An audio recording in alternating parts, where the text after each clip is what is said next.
Nessa aula você vai aprender dinâmica. Eu sou o professor Carlos Mainardi e nessa aula eu trago para você 5 questões comentadas de dinâmica. Nós vamos falar de lei de conservação de energia e também lei de conservação da quantidade de movimento, mas também teremos a influência do atrito em algumas questões. Então vamos ver essas questões que são importantíssimas para quem vai fazer vestibular, para quem quer ir bem no Enem, passar em concurso. E se você quer então bombar em física, tem que ver essas questões que todo dia a gente coloca no YouTube, certo? Vamos agora a essas questões. 3 homens, João, Pedro e Paulo, correm com velocidades horizontais constantes de 1 metro por segundo, 1 metro por segundo e 2 metros por segundo, respectivamente, em relação a O, conforme mostra a figura. A massa de João é 50, a de Pedro é 50 e a de Paulo é 60. As energias cinéticas de Pedro e Paulo em relação a um referencial localizado em João são... Nesse problema, então, nós temos que calcular a energia cinética de Pedro e Paulo em relação a João, porque o João está sendo tomado como referencial para esse cálculo. Bom, aqui, então, nós consideramos que calculamos a energia cinética a partir das velocidades relativas de Pedro em relação a João e Paulo, em relação a João também. Então, nesse caso, começando por Pedro, nós temos que a velocidade relativa de Pedro em relação a João seria 1 velocidade de Pedro em relação a O menos 1 velocidade de João em relação a O. Temos, então, uma velocidade relativa que é 0.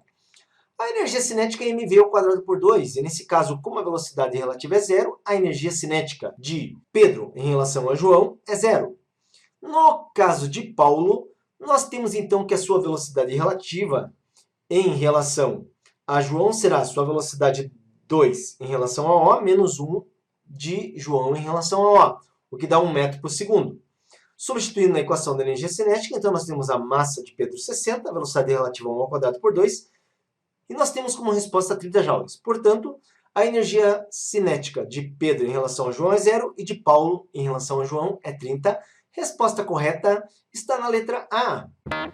A ilustração representa um bloco apoiado sobre uma superfície horizontal com atrito, puxado por uma força com velocidade constante.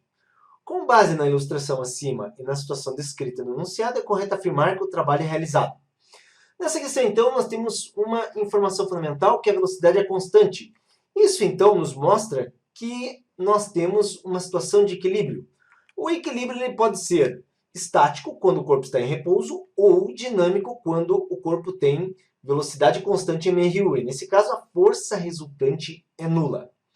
Para determinar o trabalho, então, que nós temos aqui nas alternativas, começando pela alternativa A, que diz que o trabalho da força F é nulo, observe que a força F ela existe. E, como o corpo se desloca com velocidade constante, há um deslocamento. Força vezes deslocamento, vezes o cosseno de 0, pois a força e o deslocamento estão no mesmo sentido, nós temos um trabalho diferente de 0. Já o trabalho da força resultante, como a velocidade é constante, a força resultante é nula. O trabalho seria a força resultante vezes deslocamento vezes cosseno do ângulo. Como a força resultante é nula, o trabalho tem que ser nulo. Já vemos que a resposta correta é a letra B.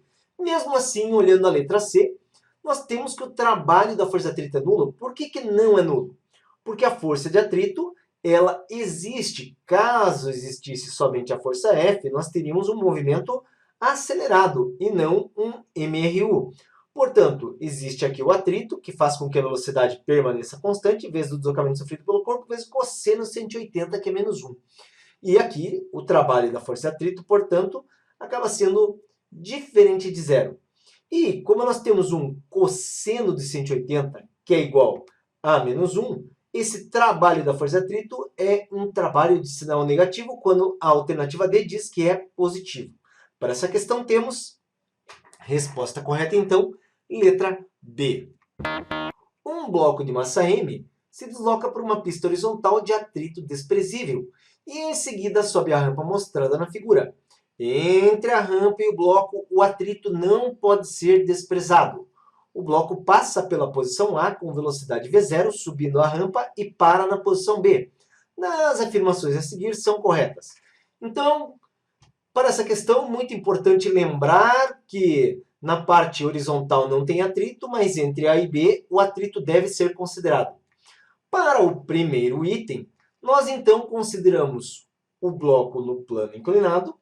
Sobre ele age o peso, que é a força gravitacional entre o bloco e a Terra, a normal, que seria a superfície empurrando o bloco perpendicularmente à própria superfície, e nós temos aqui, como o atrito não deve ser desprezado, nós temos uma força de atrito contra o sentido do movimento, pois o bloco sobe o plano. Bom, nessa questão nós devemos ainda considerar não o peso para o cálculo, mas as componentes do peso. Desse modo, nós temos uma componente que é para baixo no plano inclinado, ou seja, paralela à força de atrito, e temos a outra componente que é perpendicular ao plano, porém apontando para baixo, que é PY. Nesse caso aqui agora, que fizemos o diagrama do corpo livre, lembramos que a força de atrito é μ vezes a normal. E a normal aqui, gente, ela é igual ao PY, então forças contrárias de mesma intensidade. Desse modo, observe que a força resultante que age sobre o bloco seria as duas forças que estão plano abaixo. Logo, Px mais força de atrito é igual a massa vezes aceleração. Observe aqui que a força de atrito, então, ela é determinante para chegarmos no valor da aceleração. Ela influi no valor da aceleração. E para calcular a força de atrito, podemos ou devemos utilizar a normal, que é igual ao PY. Portanto, a primeira alternativa ela é correta. A força normal influi na aceleração quando se sobe o plano. Na segunda, nós temos que, diminuindo-se a inclinação da rampa, o bloco para antes de atingir a posição B. Para essa questão, precisamos lembrar que quanto menos inclinada a rampa, menor é o valor dessa componente Px. Então, diminuindo a inclinação, esse Px diminui. De modo que a força contrária ao movimento decresce, permitindo que o bloco vá além da posição B.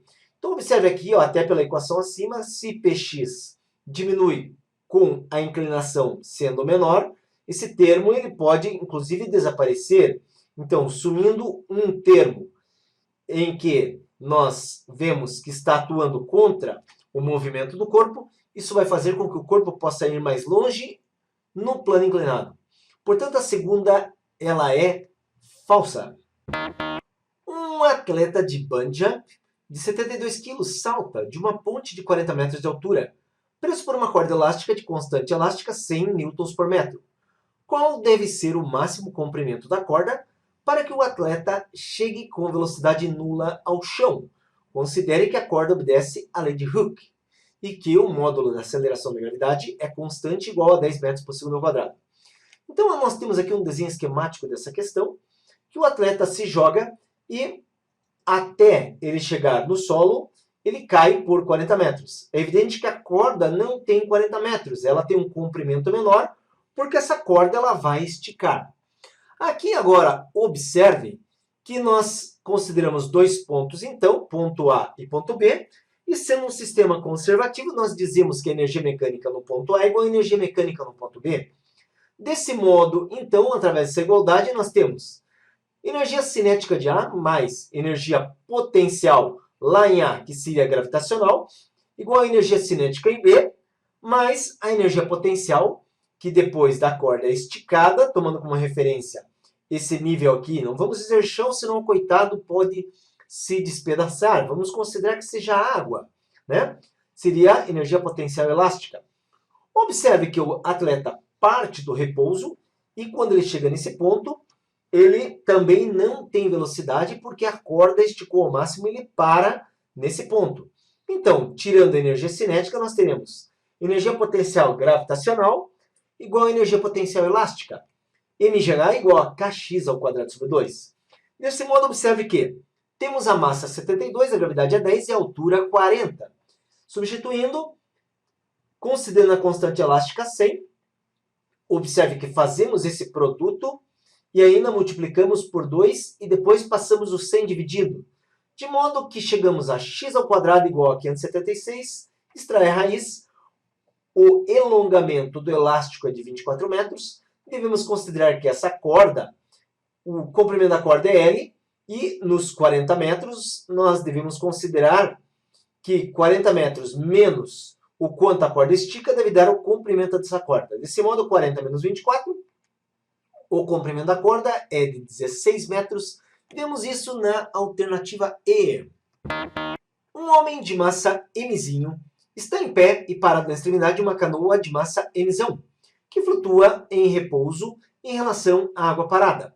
De repente, o homem move-se em direção à extremidade oposta da embarcação com velocidade v, relativa à água. Desprezando-se o atrito entre a água e a canoa, o módulo da velocidade v desta em relação à água é dada por. Observe que nós temos aqui um problema que devemos considerar a lei da conservação da quantidade de movimento. Pois, aqui quando o homem adquire quantidade de movimento, ele faz com que a canoa também venha adquirir quantidade de movimento, só que em sentido oposto. Desse modo, a quantidade de movimento antes podemos considerar massa do homem, velocidade do homem, massa da canoa, velocidade da canoa. E a quantidade de movimento depois, massa do homem, velocidade que o homem adquire, massa da canoa, velocidade que a canoa adquire.